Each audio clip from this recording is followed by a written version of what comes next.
Hello，大家好，我係 Inspiration 中文科老師 Miss Ella。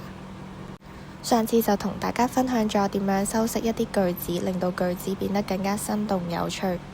今次就想同大家講下，平時寫作嘅時候，你哋寫嘅第一句已經決定老師想唔想睇落去。好多同學仔寫作嘅時候，一開始就直接交代事情，通常會寫今天點點點，有一天我點樣點樣點樣。但係呢一啲句子都未必會令到讀者對你嘅文章有興趣。要為你嘅作文寫一個好嘅開頭，首先我哋有兩條路要選擇，一條係順序法，另一條係倒敘法。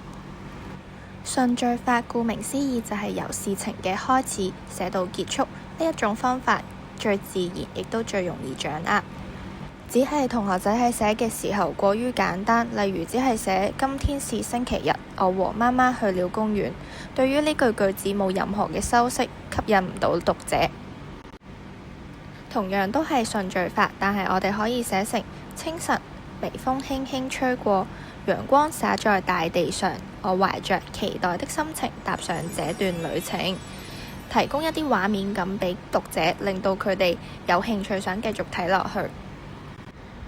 而倒敘法就係先寫事情中最精彩同埋最難忘嘅部分，然後再回到事情嘅開始。有啲同學會以為自己寫咗一句我永遠忘不了乜乜乜，或者係每當我看到這張照片就想起點點點，呢